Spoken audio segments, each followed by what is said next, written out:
तो स्वागत है आप सभी लोगों का मेरे चैनल पर। आज हम सब बात करने वाले हैं जॉबलेस ग्रोथ के बारे में, जिसे हम प्रोडक्टिविटी बेस्ड इकोनॉमी भी बोलते हैं। इस इकोनॉमी की खास बात होती है कि इसमें कैपिटल इन्वेस्टमेंट काफ़ी हाई होता है, लेकिन जो आउटपुट है वो सेम ही रहता है जितन जैसा इंसानों में हो सकता था। यानी कि जितना ह्यूमन जो आउटपुट दे सकता था, या तो उस जितना ही आउटपुट आएगा, या फिर उससे ज़्यादा आउटपुट मशीन्स की मदद से लिया जाएगा। देन करंट जीडीपी जो ग्रोथ है वो इंडिया की 6.9% के अप्रोक्स है।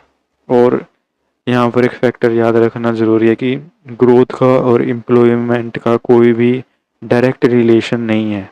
यानी कि अगर आपकी जीडीपी हाई है तो ये बिल्कुल भी इंडिकेट नहीं करता कि आपकी एम्प्लॉयमेंट भी हाई होगी कंट्री में। देन ये होता क्यों है? एक तो कारण है कि मल्टीपल ऑप्शंस अवेलेबल है आज के टाइम पे, क्योंकि ग्लोबलाइजेशन है तो आप कहीं से भी ह्यूमन की रिक्रूटमेंट कर सकते हैं, स्किल्स की कमी नहीं है। देन जो सर्विस सेक्टर होता है वो लेस जो प्रोवाइड करता है as comparison to manufacturing sector, ये हमें याद रखना चाहिए। और इंडिया जो है वो सर्विस सेक्टर के ऊपर पूरा तरीके से डिपेंडेंट है डॉलर्स कमाने के लिए। देन हाईली ऑटोमेशन भी इसका कारण हो सकता है कि जॉबलेस ग्रोथ हो। यानी कि एआई ह्यूमनॉइड आ जाएं जो 24 घंटे काम कर सकते हैं, नॉन स्टॉप वर्किंग कर सकते हैं। Then man is not is equal to superman, यानी कि वो मैन हर पूरी ज़िंदगी लर्न नहीं कर सकता, पूरी ज़िंदगी जो है वो अकेला काम नहीं कर सकता। ये भी याद रखने की ज़रूरत है। यानी कि हम कंटिन्यूस जो है सोचते हैं कि हम कंटिन्यूस लर्निंग कर लेंगे, हम कंटिन्यूस स्किल डेवलप कर लेंगे, ऐसा नहीं होता।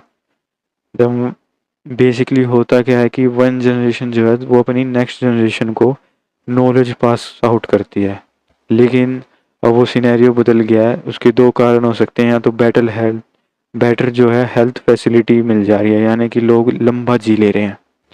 पहले 60 के बाद सोचते थे रिटायरमेंट ले लेंगे, लेकिन अब उससे भी आगे चली गई हैं, क्योंकि हम हेल्थ को मेंटेन कर पा रहे हैं अच्छे तरीके से। देन हो सकता है कि माइंड सेट जो है लोगों का चेंज हो गया, कि नेक्स्ट जनरेशन जो है वो मतलब घटिया है, वो संभाल नहीं सकते चीज़ों को, इतना कैपेबल नहीं मानते। और ये बेसिकली हम ब्यूरोक्रेसी में देख सकते हैं। ब्यूरोक्रेट्स जो हैं वो बहुत लंबे टाइम तक एक्सटेंशन ले लेकर काम करते रहते हैं, लेकिन अपनी जॉब नहीं छोड़ते।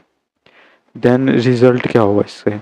एक तो इनइक्वालिटी बढ़ेगी, यानी कि अमीर अमीर और ज़्यादा अमीर होगा और गरीब और ज़्यादा गरीब हो जाएगा।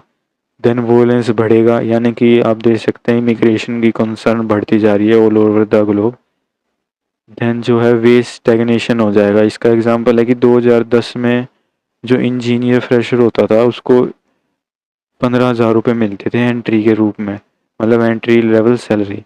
और अब अभी भी वो सेम ही है, यानी कि 15,000 रुपये मिल रहे हैं।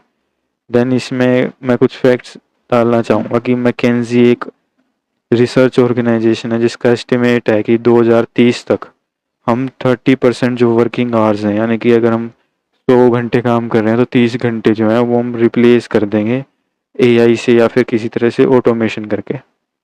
देन जो इंडिया की ग्रोथ रेट है वो 6 से लेके 6.5 तक है 2025 में, लेकिन अनएम्प्लॉयमेंट रेट जो है वो अर्बन एरिया में 17 to 20% है, जो कि काफ़ी ज़्यादा हाई है।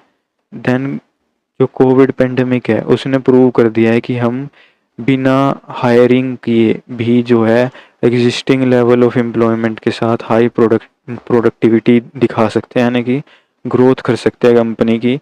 हमेशा प्रॉफिट बढ़ता रहेगा आपकी कंपनी के, अगर आप रिक्रूटमेंट नहीं कर रहे यंग लोगों की भी।